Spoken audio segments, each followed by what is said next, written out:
अल्लाह के नबी सल्लल्लाहु तआला अलैहि वसल्लम के। मेरे अजीजों, इनके अलावा जो मौजज़ात बड़े हैं, जिसको शक्कुल कमर का मौजज़ा कहा गया है और रद्दे शम्स का मौजज़ा कहा गया है। शक्कुल कमर चांद के टुकड़े कर देना, रद्दे शम्स सूरज को फेर देना, ये बड़े मौजज़ात में से है जिनके तज़किरे अहादीस की किताबों में है और सही अहादीस में मौजूद है। मक्का मुकर्रमा में भी जादूगर थे, लोग जादू समझते थे। उस वक्त अल्लाह के नबी सल्लल्लाहु तआला अलैहि वसल्लम से कई लोगों ने जिन जिन मौजज़ात का सवाल किया, हुजूर पाक ने वो उन्हें करके दिखाया। एक अराबी शख्स, एक देहाती आया और उसने कहा, ऐ मोहम्मद अरबी सल्लल्लाहु तआला अलैहि वसल्लम, मैं आपको अल्लाह का रसूल कैसे मान लूं?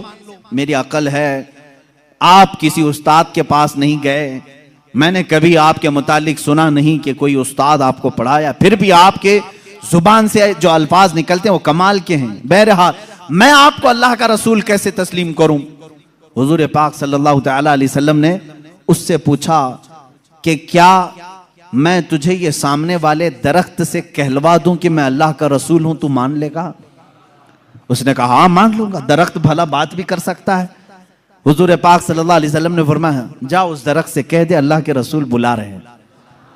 हुजूर ने नहीं बुलाया, उस देहाती से कहा, ये बात तवज्जो चाहता हूं, इस नुक्ते को समझो।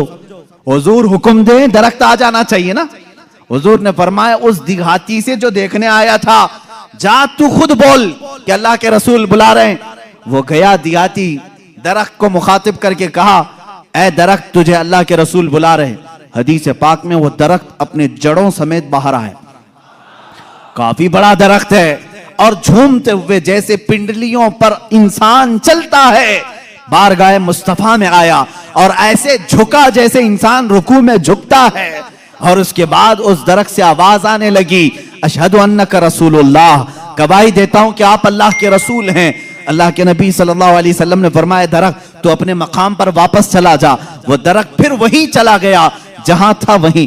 आज भी मक्का मुकर्रमा में उस दरख्त की जगह पर एक मस्जिद बनाई गई है। ये तुर्कियों की बदौलत बनी थी, वहाबियों की बदौलत नहीं। उस मस्जिद को मस्जिद शजरा कहते हैं, दरख्त वाली मस्जिद। उस देहाती ने बाद में कहा, ऐ अल्लाह के रसूल, जब दरख्त आपको अल्लाह का रसूल मानते हैं और सजदा करते हैं, उनसे ज्यादा हक तो इंसानों का है। मैं सजदा करूं आपको, मैं अल्लाह का रसूल मानूं? अल्लाह के नबी ने फरमाया, अल्लाह ने अपने अलावा किसी और के लिए सजदा हलाल नहीं किया, सजदा सिर्फ अल्लाह का होगा। हाँ, उसने कलमा तैयबा पढ़ा और ईमान लाया। मैं यहां बताना चाहता हूं, मौजज़ा वो है, रसूल जो कह दे वो हो जाए। लेकिन यहां तो रसूल ने दरख्त को नहीं कहा, इस देहाती ने जाकर कहा, वो भी अभी ईमान नहीं लाया था, ईमान लाने से पहले जाकर कहा, ऐ दरख्त तुझे रसूल बुला रहे हैं। पता चला रसूल का गुलाम जो होता है, रसूल से जिसकी निस्बत हो जाए, जिसका कनेक्शन मजबूत हो जाए, वो भी अगर मखलूकात को हुक्म दे दे तो उसके हुक्म की वो पाबंदी करते नजर आते हैं, उसके हुक्म की पाबंदी करते नजर आ। दरख्त से पूछते अगर तुम, ऐ दरख्त क्या तू एक देहाती की बात मानकर अपनी जमीन की जड़ों से निकल आया? ये देहाती भला है कौन, तू इसकी बात कैसे मान लिया? तो दरख्त तुम्हें अपने आलम अरवाह में गालिबन ये जवाब दे दे। वो कहेगा, नादान, तू ये ना देख कि वो देहाती मुझे बुलाने आया था, ये देख वो किसके हुक्म से आया था। जिसका हुक्म था उसके हुक्म पर मैं बजा लाने के लिए इस अमल को किया। अजीजा ने गिरामी वक़ार, ये दरख्तों के मौजज़े ये ऐसे नहीं हैं कि सिर्फ हम लोगों ने लिखे हैं। तारीख औराक आज इस बात के शाहिद हैं कि मक्का के कुफार और मुशरिकीन भी इन मौजज़ात को देखते रहे। इन मौजज़ात को उन्होंने देखा, दरख्त का निकल करके आना, हिरन का बात करना हुजूर से, ऊंट का बात करना, भेड़िए का गुफ्तगू करना, ये मक्का वालों ने सुना भी है। फसी अरबी जुबान में एक भेड़िया गुफ्तगू कर रहा था मक्का में। एक आदमी ने, मक्के वाले ने देखा भेड़िया गुफ्तगू कर रहा है अरबी में, उसका शिकार इसने छीन लिया था। उसने कहा, अल्लाह ने जो मुझे रिस्क दिया तूने छीन लिया। इसने पलट करके कहा, क्या जानवर भी अरबी बोलते हैं? उस भेड़िए ने जवाब क्या दिया सुनी। उस भेड़िए का जवाब वो आशिक रसूल होगा। उसने कहा, ए नादान, जानवर का बात करना इतने ताज्जुब की बात नहीं, इससे बड़े ताज्जुब की बात तो यह है अल्लाह का सबसे मुकद्दस रसूल मक्का में है और तू ईमान नहीं लाता। इससे बड़ा ताज्जुब ये है। इसी से समझ में आता है कि जानवर भी ये जानते हैं कि अल्लाह के रसूल सबसे आला व अफजल हैं, अशरफ और अक्लमल है। अजीज़ा ने गिरामी वक़ात, एक बार अबू जहल ने प्रोपेगेंडा फैलाया कि आओ देखते हैं मोहम्मद की बहुत सल्लल्लाहु तआला अलैहि वसल्लम, बहुत सारे लोग कायल हो गए, ये जो कुछ भी दिखाते हैं जमीनों पर दिखाते हैं। खत लिख करके यमन के एक बहुत मुअज़्ज़ज़ शख्स जिनको हबीब यमनी कहते हैं बुलाया। अबू जहल की अच्छी दोस्ती थी, तिजारत की साथीदारी रही होगी। हबीब यमनी को कहा हमारे यहाँ एक ऐसा शख्स निकला है जो ऐसे ऐसे दावे कर रहा है, आओ। उस हबीब ने कहा मैं तो अपनी आंखों से आकर के देखूंगा, अगर वो जादूगर है तो मैं समझ जाऊंगा कि वो कैसे जादू करता है, मुझे भी थोड़ा इल्म है। वो शख्स हबीब यमन से निकल करके मक्का आया। अबू जहल ने सारे लोगों को जमा किया, मोहम्मद अरबी सल्लल्लाहु तआला अलैहि वसल्लम के पास आए और कहा अगर आप अल्लाह के रसूल हैं और आप जो कुछ दिखाते ये मौजज़ा है, तो अब हमें ज़मीनी मौजज़ा, ज़मीनी करतब की ज़रूरत नहीं। इसलिए कि मक्का वालों का ये अकीदा था जादूगर जो भी दिखा सकता है वो ज़मीन पे, आसमान पे नहीं दिखाएगा। आसमान पे जादू नहीं चलता। आज भी कोई जादूगर आसमान पे जादू करके दिखाए नहीं चलेगा। उन्होंने कहा जमीन की बहुत सारी चीजें देखी, आसमान पे कुछ दिखाओ। ये 14वीं ईद का चांद उस रात चमक रहा था। हुजूर पाक सल्लल्लाहु तआला अलैहि वसल्लम ने फरमाया कि अगर मैं इस चांद को 2 टुकड़ों में तब्दील कर दूं तो उस शख्स ने कहा हबीब जो यमन से आया, तब तो हम आपको अल्लाह का रसूल मान लेंगे, अगर आपका हुक्म आसमानों पर भी चलता है। हुजूर पाक सल्लल्लाहु तआला अलैहि वसल्लम जबल अबू कुबैस, एक पहाड़ी है मक्का में, उसके नीचे खड़े थे, सारा मजमा था। अल्लाह के नबी सल्लल्लाहु तआला अलैहि वसल्लम ने चांद की तरफ यूं इशारा फरमाया। अचानक चांद शक हुआ, एक टुकड़ा पहाड़ के इस तरफ, दूसरा टुकड़ा पहाड़ के उस तरफ नजर आ रहा था। ये ऐसा नहीं कि करतब दिखाने वाले यूं तोड़कर यूं बिठा दें। अल्लाह के हबीब सल्लल्लाहु अलैहि वसल्लम ने जो शक्कुल कमर का मौजज़ा दिखाया वो आधी रात तक टुकड़ों में ही रहा। मिनट, 2 मिनट, 5 मिनट नहीं, आधी रात तक टुकड़ों में रहा। और ये बात सिर्फ मक्का वालों ने नहीं, जादू हो तो सामने वालों को दिखे। मियाँ अब तो कमाल आसमान पर हुआ है। चांद एक शहर में तुलू नहीं होता, पूरी दुनिया में तुलू होता है, पूरी दुनिया में। अब मैं आपको बताऊं चंद तारीखी बातें। हिंदुस्तान की सरजमीन पर भी चांद के टुकड़े होते हुए देखा था। राजा चिरमन जो कासरगोड केरला के रहने वाले, आज भी उस राजा का फोर्ट मौजूद है। वहां से उसने चांद के 2 टुकड़े हुए देखा और उसने इस रात को नोट करके रख लिया कि फला फला रात चांद के 2 टुकड़े होते हुए मैंने देखा है। फिर जब हजरत मालिक बिन दीनार तशरीफ लाए, हिंदुस्तान आए और उनके कमालात को देख करके उसने कहा एक रहस्य है, एक मुअम्मा है जो हल नहीं होता। मैंने एक रात चांद के 2 टुकड़े होते हुए देखा है। हजरत मालिक बिन दीनार ने कहा वो मेरे आका की उंगलियों की बरकत थी। कहा वो कौन है, कहाँ रहते हैं? कहा वो मक्का मुकर्रमा में है। रसूल करीम सल्लल्लाहु तआला अलैहि वसल्लम के मुतालिक मालिक बिन दीनार ने जब बताया, उस राजा ने उसी वक्त सफर का इरादा किया और अपने कुछ साथियों के साथ सफर के लिए रवाना हुआ। मक्का मुकर्रमा पहुंचा भी और इस्लाम की दौलत से मुशर्रफ भी हुआ। जहां तक ये तारीख मिलती है, वापसी में दरमियानी रास्ते में उसका इंतकाल हुआ और मस्कत सलाला के करीब गालिबन जो ओमान में एक शहर है, वहां पर तदफीन भी अमल में आई। आज भी मज़ार मुबारक है।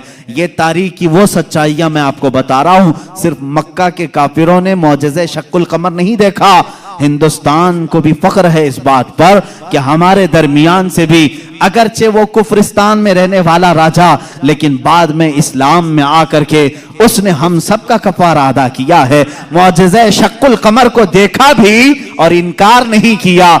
इससे ये मालूम होना चाहिए हिंदुस्तानी वो हो जो मेरे आका के मौजज़ों को देखे तो इनकार ना करे, बल्कि ईमान लेकर के आए और सहाबा के नक्शे कदम पर चले। यह हकीकी हिंदी होने की दलील भी है। जो हिंदुस्तानी मुसलमान है वो हुजूर के इल्म गैब का इनकार ना करे। सहाबा ने इनकार नहीं किया था। सहाबा ने नहीं कहा था पीठ पीछे की खबर नहीं है। अगर तुम हिंदुस्तान में रह करके इस तरह की बातें करते हो तो मैं कहता हूं देशद्रोही तो असल यही है।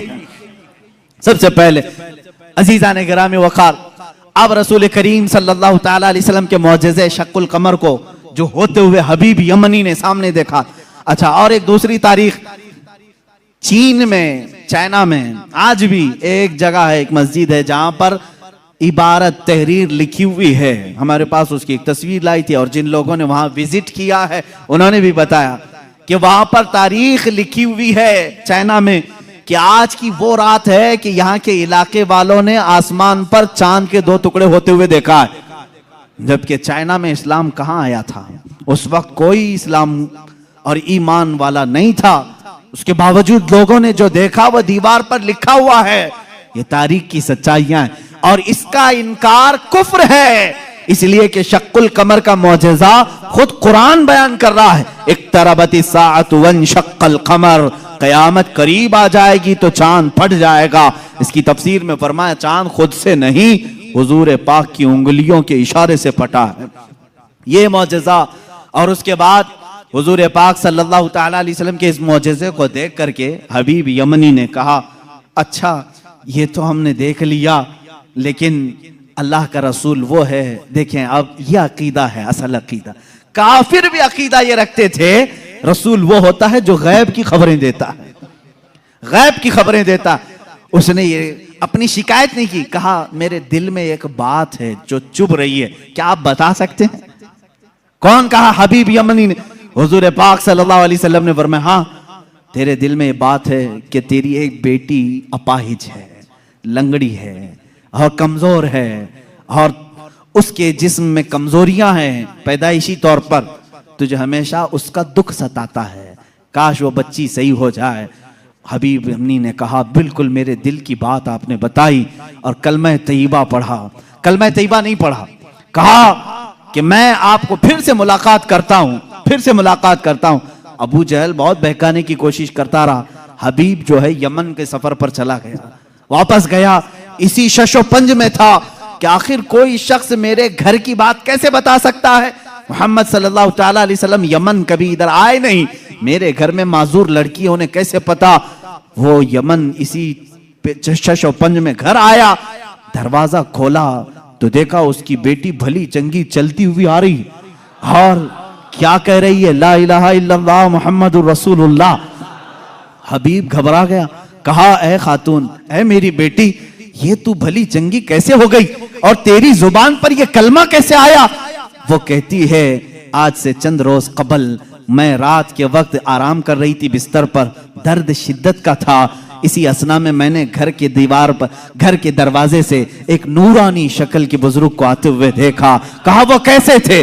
कहा उनकी आंखें ऐसी थी गुलाबी रंगत वाले चेहरे के, जिनकी भवें मिली हुई थी, जुल्फें कंधों तक लटक रही थी, अमामे का शिमला इस तरह था, पूरा हुलिया मेरे आका का वो बताने लगी। कहा उन्होंने आकर के मुझ पर दम किया और मेरा जिस्म सही सलामत हो गया, और उन्होंने कहा ए बच्ची तू ये कलमा क्यों नहीं पढ़ती, अनकरीब तेरा बाप भी पढ़ेगा। मैंने कलमा पढ़ लिया। वो कहता है हबीब यमनी, ए खातून तू मुझसे पहले पहुंच गई, अब मैं घर में नहीं वापस मक्का जाता हूँ। वापस आया और दारे इस्लाम में दाखिल हुआ। अबू जहल को कोसने लगा और कहा ए जालिम, तूने जादूगर कह करके बुलाया था, मोहम्मद के मुतालिक क्या क्या प्रोपेगेंडा फैलाया था। और अबू जहल से कहा बात तो अच्छी ही है तेरी, तूने जादू दिखाने के लिए बुलाया था, लेकिन मैं तो ईमान का सरिश्तेदार हो गया, मैं ईमान के पैखर में ढल गया। अल्लाह का एहसान है मेरे अजीजों, ये मेरे आका सल्लल्लाहु ताला अलैहि वसल्लम का एक मौजिज़ा दिखाने के लिए लोगों ने कहा 3-3 मौजिज़े उस वक्त दिखाए, चांद के टुकड़े भी किए, उसकी बेटी के घर में उसको सेहत भी दिया और फिर उसको ईमान की दौलत से भी नवाजा।